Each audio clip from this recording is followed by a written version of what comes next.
Bonjour à tous, j'espère que vous m'entendez bien. Je vais d'abord me présenter, donc Marie Delerue, je suis vétérinaire de formation et je travaille à la direction du développement et de la recherche et plus particulièrement dans le domaine sanitaire. Donc on va parler aujourd'hui de fourbure. Donc cette thématique, on l'a séparée en 3 webconférences. Donc la première, donc aujourd'hui, qui va être plutôt sur les causes et les signes cliniques de la fourbure. Ensuite, on aura donc la semaine prochaine, le 6 juin, on va plutôt parler de traitement de la fourbure et de prévention, un petit peu aussi de diagnostic. Et puis la dernière webconférence qui aura lieu donc le 22 juin, ça sera avec Jean-Michel Goubeau, donc, qui est formateur en maréchalerie au Haras du Pin et qui vous présentera tout ce qu'on peut faire au niveau de la maréchalerie quand on a un cheval en fourbure. Voilà, donc moi je vais faire ma présentation. Vous pouvez vous poser vos questions dans le chat et j'y répondrai à la fin. Et si vous n'avez pas pensé à poser toutes les questions hein, pendant la webconférence, vous pouvez toujours les poser à info@isce.fr. Voilà. Alors,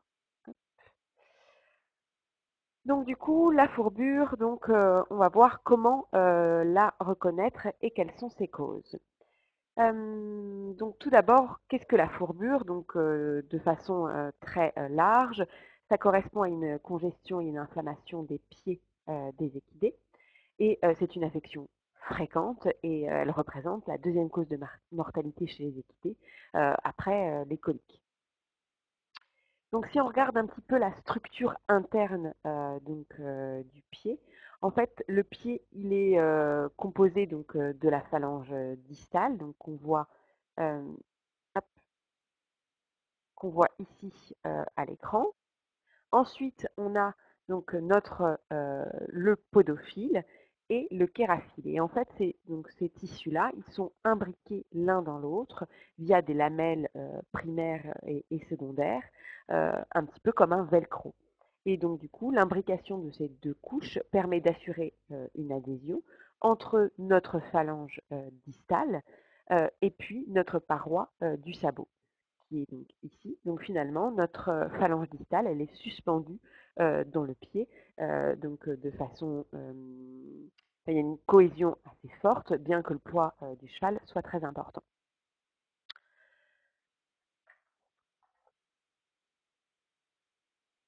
Donc ensuite, le problème, c'est qu'en cas donc de fourbure, on a donc plusieurs mécanismes qui se mettent donc en place. Alors la physiopathologie de la fourbure est encore aujourd'hui seulement partiellement connue, bien qu'il y ait beaucoup de recherches sur ce sujet et que ça soit un sujet donc majeur pour les équidés.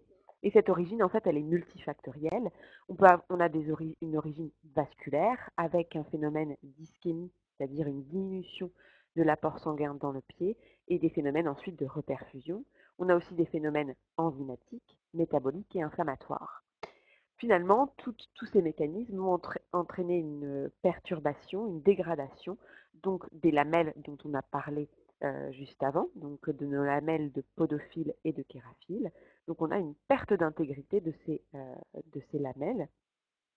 Or, on a dit juste avant que notre phalange distale, elle est suspendue dans le pied grâce à ce système de velcro entre les lamelles.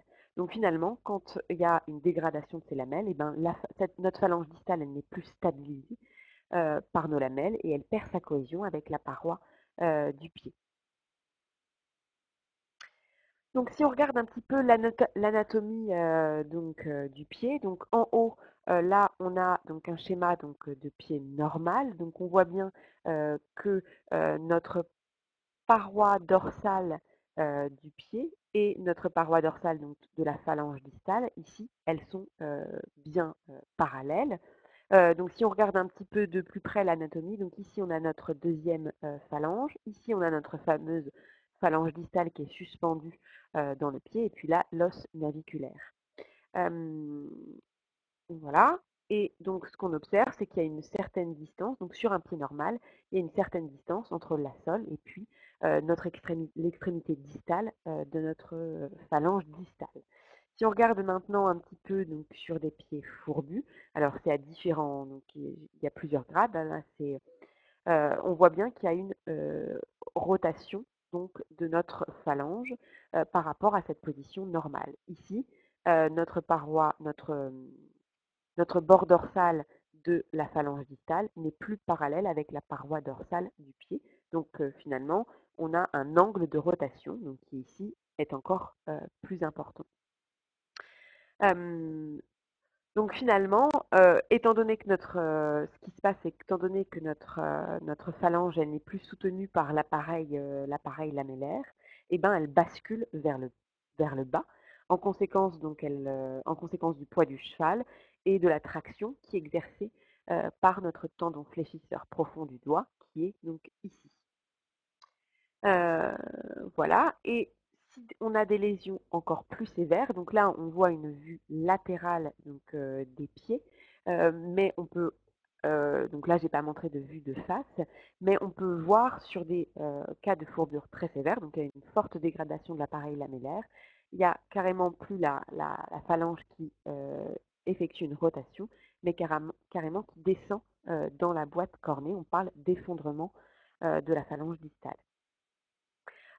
Et dans les cas les plus graves, on peut même avoir une perforation donc, de la sole, puisque ce qu'on voit bien sur les schémas, c'est que sur un pied normal, voilà, on a une certaine distance entre la sole et, le bord distal de notre phalange, alors que sur des pieds fourbus, ben, cette distance, elle diminue beaucoup, voire là, il y a carrément une perforation donc, de la sole.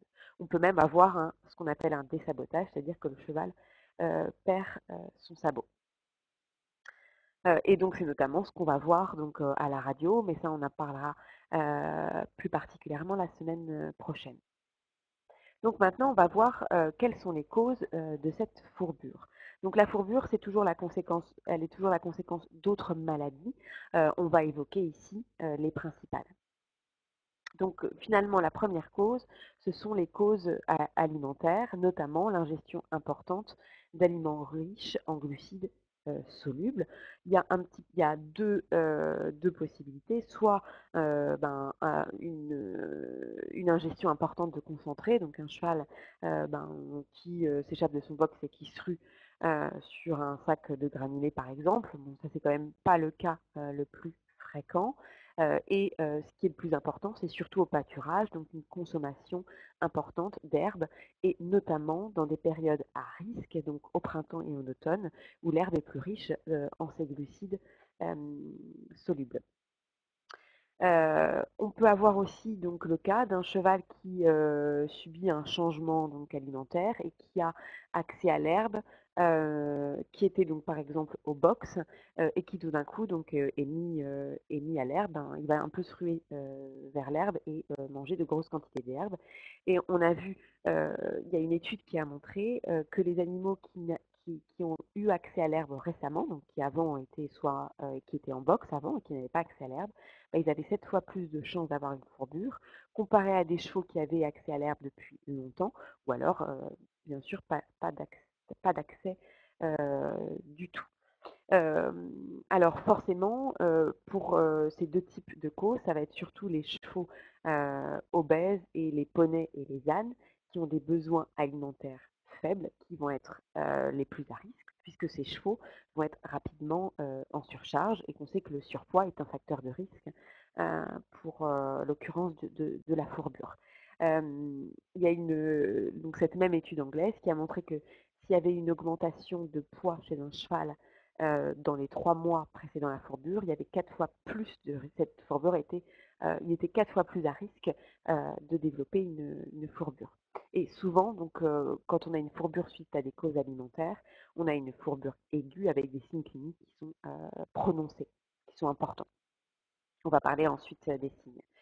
Donc ensuite, la deuxième cause, ce sont les maladies endocriniennes. Donc une maladie endocrinienne, ça fait suite à un dérèglement hormonal. Or, les hormones, elles régulent un certain nombre de fonctions dans l'organisme. Donc finalement, on a deux types de maladies endocriniennes qui favorisent le risque de fourbure. On a donc le syndrome de Cushing, que vous devez connaître, qui concerne surtout les chevaux âgés, mais pas que. et qui se caractérise, entre autres, comme on le voit bien ici, par un hirsutisme. Et puis on a donc le syndrome métabolique équin, donc qu'on voit donc ici. Donc ça concerne plutôt les chevaux qui ont une surconsommation alimentaire chronique associée à un manque d'exercice et donc des chevaux qui sont souvent donc obèses.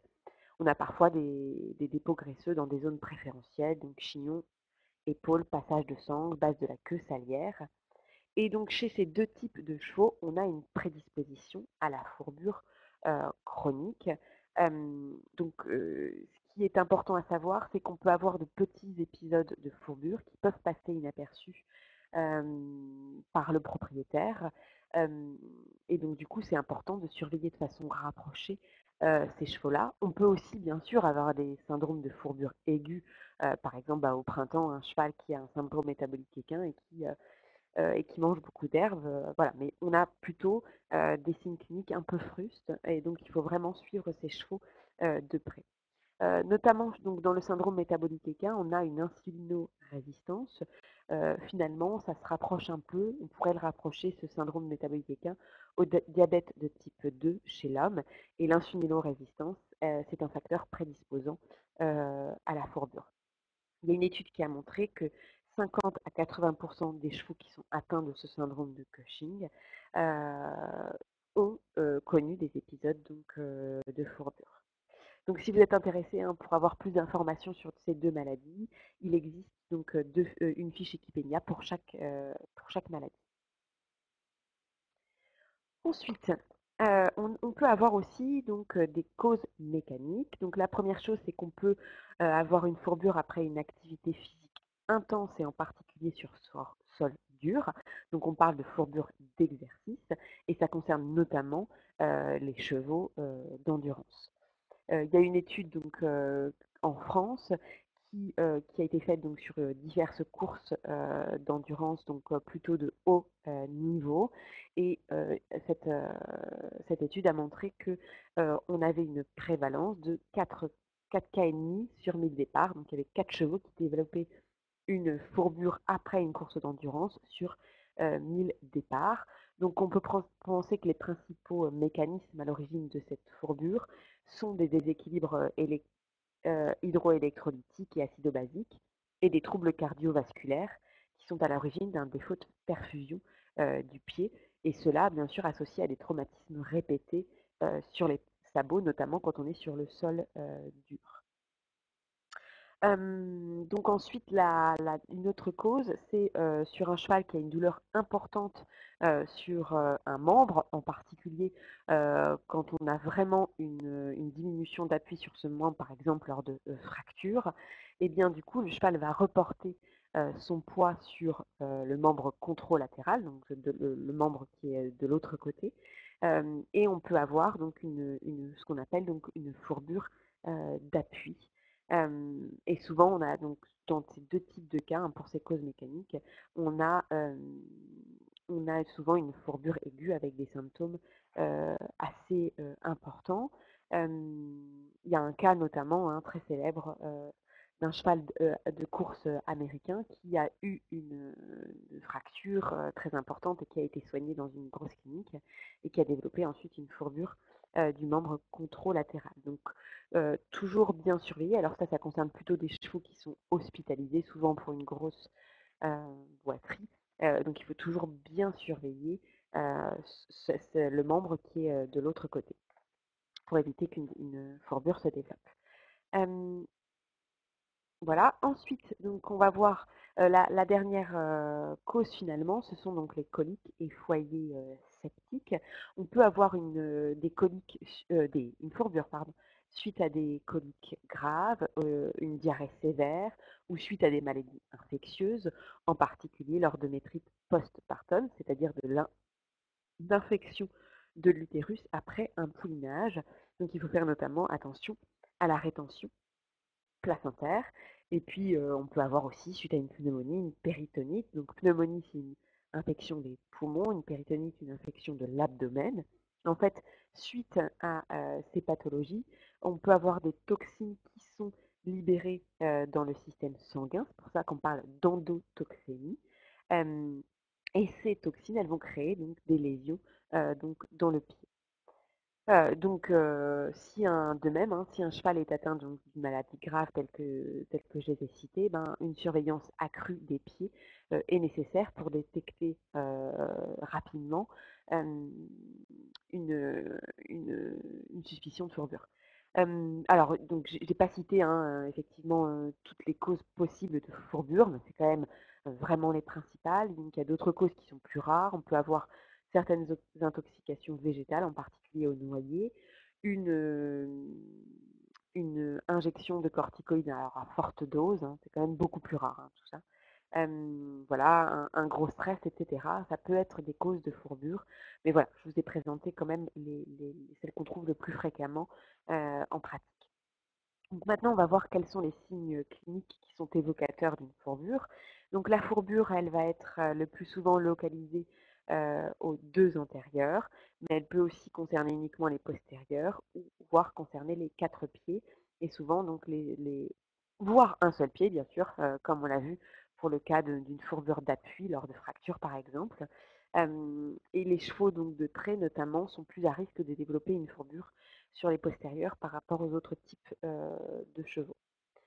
Donc c'est important de connaître vraiment ces signes cliniques parce qu'il y a beaucoup de fourbures de faible grade voilà, qui passent inaperçues chez les propriétaires et notamment chez les chevaux qui sont au repos où forcément on observe moins leur locomotion, ils sont moins amenés à se déplacer.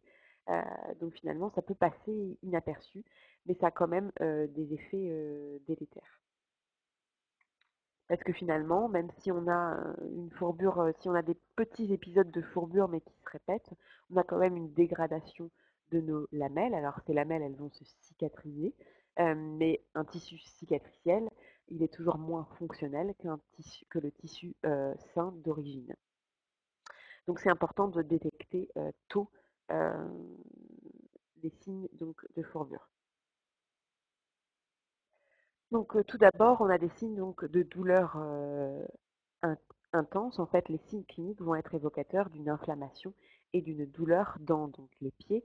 Donc, notre zone de douleur, elle est plus particulièrement située juste en avant, donc juste localisée juste en avant donc de la pince, juste en avant de la fourchette. Alors, ces signes cliniques, ils sont plus ou moins importants en fonction de la gravité de la fourbure, mais aussi en fonction de l'expression de la douleur par le cheval, qui peut être un peu différente entre les individus. Par exemple, donc, les ânes souvent expriment peu leur douleur et on peut avoir chez cette espèce des signes cliniques moins prononcés. Euh, donc on verra plutôt la semaine prochaine quand on parlera de diagnostic, mais cette douleur podale donc, peut être localisée et peut être mise en évidence donc, lors du test de la pince qui sera fait par le vétérinaire. On a aussi des signes généraux en fait de douleur, mais qui ne sont pas spécifiques de la fourbure en elle-même, qui peuvent être observés. Donc on peut avoir par exemple un isolement du cheval par rapport au groupe, une perte d'appétit, des signes d'anxiété, euh, et une transpiration plus importante, une augmentation de la fréquence respiratoire, etc., voire une hyperthermie. Mais voilà, c'est des signes plutôt de douleur mais c'est pas des signes forcément de fourbure. Ça peut être, par exemple, dû à des coliques, par exemple. Ensuite, donc, dans le cas où notre cheval est atteint des antérieurs, eh ben, au repos, il va adopter une posture caractéristique. Donc, si on regarde un petit peu, là, on a un cheval donc avec des aplombs normales, qui n'a pas de fourbure, et là, on a un cheval qui est campé, c'est-à-dire que ses membres antérieurs sont positionnés en avant de la verticale. Donc ça, c'est une position quand même assez caractéristique de la fourbure, en particulier si ça concerne les deux antérieurs. Et souvent, il est aussi sous lui du derrière, c'est-à-dire que tout comme ses antérieurs, ses membres postérieurs, ils sont en avant de la verticale. C'est souvent un peu plus difficile euh, pour les chevaux qui sont atteints des quatre pieds ou des postérieurs uniquement. Souvent, la posture est assez caractéristique. En fait, le but de cette position, c'est que le cheval va reporter son poids vers les talons donc, et non vers la pince, donc là où il est douloureux. Et donc, ce qui va lui permettre de soulager sa douleur. C'est pour ça qu'on parle de posture antalgique. Au repos, on peut avoir ce qu'on observe aussi chez cette jument obèse, On peut avoir en fait un piétinement. Donc là, on voit bien que la jument au repos, elle reporte son poids d'un pied sur l'autre assez fréquemment. Bon, alors là, c'est une photo, c'est difficile que vous le voyez. Mais voilà, on peut avoir un espèce de piétinement qui montre une gêne, une douleur sur les antérieures. Ensuite, on a bien sûr des difficultés à se déplacer, ce qui sera encore plus caractéristique. Donc, on peut avoir des allures étriquées. Donc, après, ça dépend un petit peu donc, de l'importance de la fendure. Donc, on peut avoir des allures donc, étriquées. Donc, un cheval euh, dont l'amplitude des foulées est raccourcie par rapport à son amplitude habituelle. On peut avoir donc un cheval qui marche sur des œufs et qui donne ses pieds avec réticence, voire qui refuse de les donner. Et il y a des chevaux qui refusent carrément de se déplacer ou qui euh, restent couchés, notamment c'est assez fréquent quand on a une fourbure qui atteint les quatre pieds. Donc voilà, après ces symptômes vont pouvoir être assez variés en fonction de la gravité et puis en fonction de l'expression de la douleur par le cheval. Donc notamment, ça peut être assez dangereux un cheval qui reste couché assez longtemps parce qu'on peut avoir des coups de sang, donc ce qu'on appelle aussi des nausées, c'est-à-dire une inflammation du cheval, ou alors donc des coliques, voire des escarres s'il reste vraiment couché longtemps. Euh, Voilà, après, vraiment, les allures étriquées, par exemple, hein, ça peut être difficile à voir sur un cheval qui est au repos et qui passe sa journée à brouter. C'est pas toujours facile de le voir. Ensuite, on a des signes cliniques au niveau des pieds. Donc, puisque on a dit qu'on avait une inflammation dans les pieds, et ça va pouvoir se mettre en évidence par plusieurs tests que chaque détenteur d'équidé peut faire. Donc notamment, on va avoir une paroi des pieds qui va être plus chaude. Alors ça, c'est pas toujours facile du coup de comparer les pieds parce que du coup, souvent, les deux antérieurs sont touchés. Donc c'est bien de prendre l'habitude de régulièrement analyser la température donc, de la paroi pour ensuite détecter une anomalie.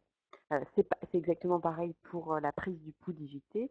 Donc le pouls digité, en fait, ça correspond à la pulsation du flux sanguin dans l'artère digitée.